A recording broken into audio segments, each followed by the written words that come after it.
Welcome back to Rich Words Music, where today we're going on a journey in guitar tone with this.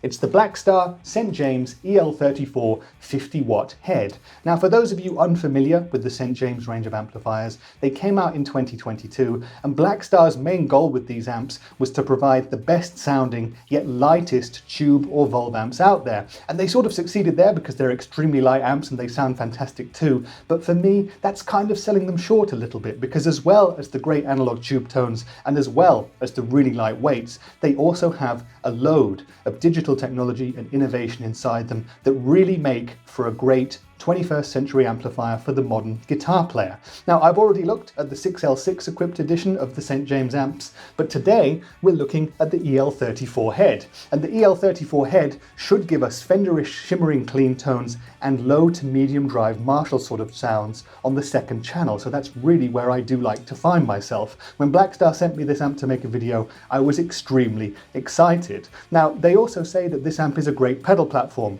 and we've seen proof of that. There's plenty of videos on YouTube with people running a range of pedals through this amp. I've tried it myself. Yes, it's great for pedals. However, what I want to do today is really see how good those two channels are with four of my favorite guitars, and that's exactly what we're going to do. But for those of you who want more information about the specs of the EL34 head, let's look at the front and back panels now, and I'll tell you a little bit about all of the controls and features.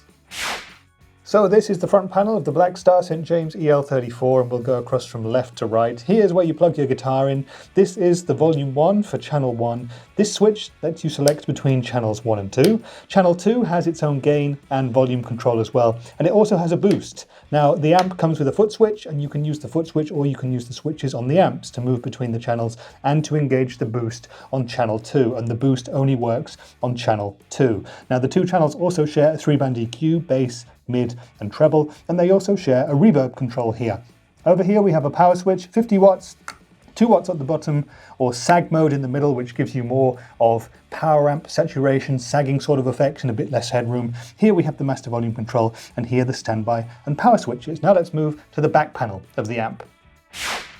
This is the back panel of the amplifier, and we'll go from left to right here. This is where you plug into your mains input. This is the fuse, should you ever need to change that. Then we have the speaker outputs, 1x16 ohm, 1x8 ohm, or 2x16 ohms here. And next to that, we have the cab rig output section. Now, you'll all be familiar with cab rig technology by now. It's Blackstar's own proprietary modeling of cabs and mics and speakers and rooms within a room, so to speak. And here we have a balanced XLR out, we have a line out and phones, and we have access to 3 different cab rigs on the amp itself that you can switch between via this switch. Now, if you go into Blackstar's own software, you have access to way more, and you can also choose which 3 you load into the amp and have direct access to. If you'd like to find out more about cab rig, I will link in the cards to my favorite video in depth about the cab rig software by my friend Lee Fuge, so check that one out as well if you'd like to.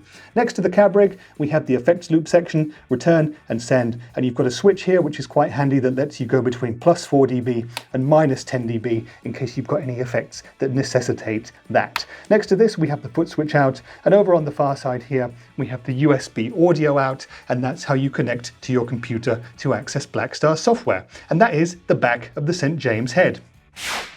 So that's all the knobs, features and controls we've got on the EL34 head, and now what we're going to do is test it out with those 4 guitars. So for single coil tones, I've got my Fender Telecaster. For Jazzmaster type pickups and offset tones, we've got the Harley Benton JA60cc. For P90 pickups, we've got the Revstar Standard 2022 edition, and for humbucking tones, I've got my trusty 2014 Epiphone Les Paul Traditional Pro. Now what we're going to do is we're going to start on the channel 1 or clean channel of the EL34 head. We're going to play it in a variety of styles on the clean tone settings. We're going to use the EQs on the amp to try and tweak it to get different sounds out of it. We'll use the reverb as well to see how good that sounds, and then we'll kick in channel 2 for those Marshall-esque overdrive tones. We'll see how much drive we can get for classic rock and indie rock, my personal favorite genres. Then we'll edge the volume up, we'll edge the gain up, and we'll kick in the boost on channel 2 as well, using the free foot switch that comes with the amp, and we'll really see just how heavy we can get the St James EL34 head to sound. sound. And you never know, we might even tune down to drop D and see if it can do a tiny little bit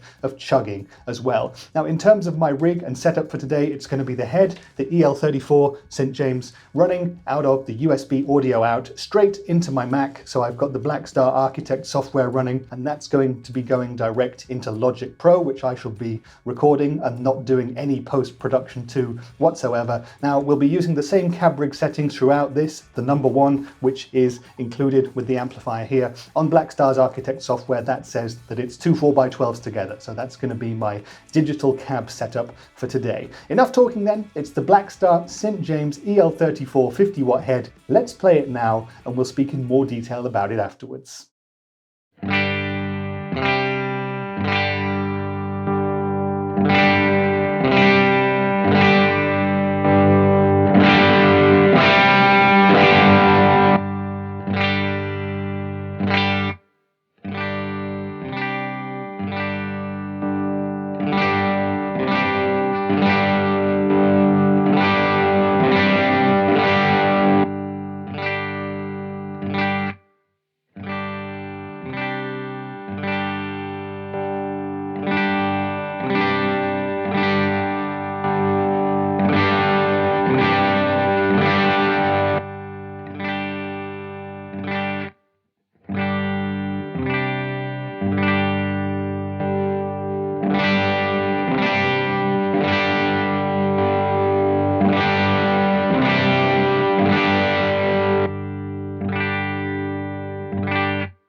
Okay then, so that was the Blackstar St. James EL34 50-watt head, and I hope you enjoyed the playing and the tones with the 4 different guitars. And now it's time for you guys to get involved. Leave me a comment telling me which of the 4 guitars you thought sounded best and why, and I'm really interested to hear your opinions about that too. But now, let me give you mine. I actually had 2 favourite guitars when it came to this amplifier, and one of them was quite a big surprise to me. So I had a favourite for clean tones and I had a favourite for drive tones.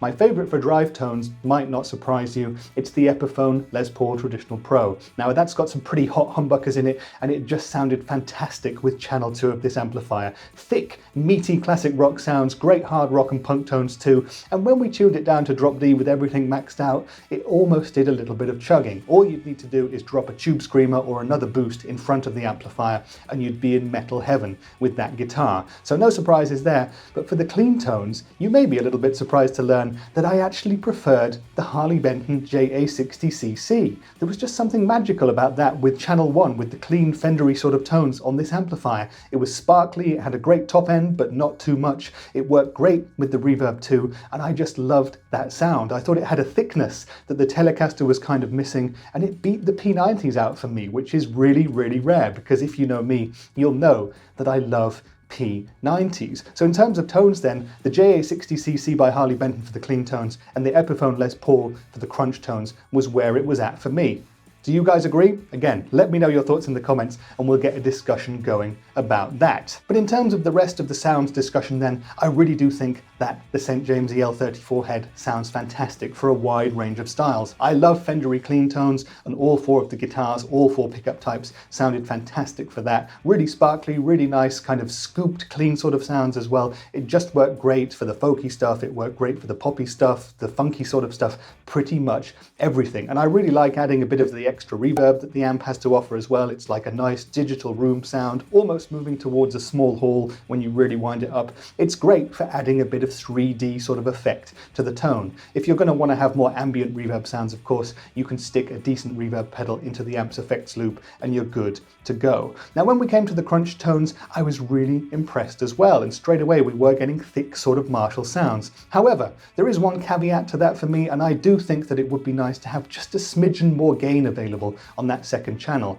Now with the Telecaster, even with the gain all the way up and the boost on, it was kind of pushing to do classic rock stuff, but no more than that really. I do think an extra bit of dirty sort of headroom, or not headroom, a little bit of extra dirt would have been nice just to give me a bit more in terms of options there, but that's not really what this amp is about. And as we got to the hotter pickups, like the Jazzmaster type pickups in the Harley Benton and those humbuckers in the Epiphone Les Paul, we really got thick classic rock tones, and they do have that mid-push sort of a Marshall tone to them. They really have a nice classic tonality, so really nice sounds there. If you want to get more high gain tones, if you want to make metal sounds, then you need to check out the St. James 6L6 amps instead, because they're absolutely perfect for that. Now, the other thing I want to talk about in terms of tones is the EQ section on this amp. I would prefer it if we had separate EQs for both channels, but that is a minor gripe. However, the 3 EQ controls are very, very powerful, and you can notice that quite a lot in the sound settings I'm very close to 12 o'clock, but a little tweak to 11 or to 1 on the other side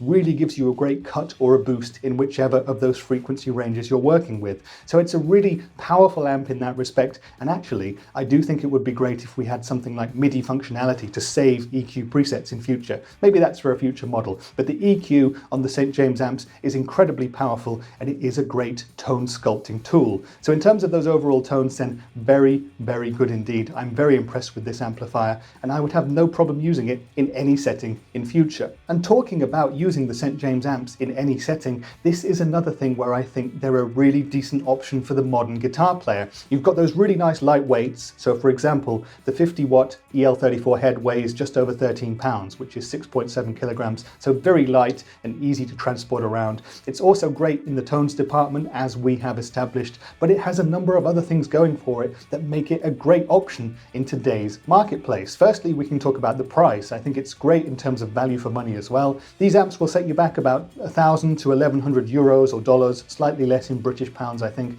So they're very much in the mid-range of amps. Sure, there is a lot of competition out there at that sort of a price point, but the Blackstars really do have a lot of things going for them. And some of the other things going for them would be something like the fact that you've got the cab rig technology built in. This is a really in-depth, advanced way of connecting your guitar to computers, to mixers, to anything like that, to having your sound wherever you want it. You have the advantage of not needing to mic up a cabinet if you're playing live or anything like that. It's perfect for silent home recording. It's perfect for tweaking when you're producing and mixing and stuff like that. It's a really great system. And again, there is the card to Lee Fuge's in-depth cab rig video as well, so check that out if you're interested too. And I do want to say as well, cab rig is great. We went exclusively digital today. However, the Blackstar St. James range sounds fantastic through real cabinets as well. I don't have the facility to record real cabs at home because I'm not allowed to be too loud where I currently live, but rest assured, they do sound fantastic and they get very, very loud when you run them through real speakers. So that's also something worth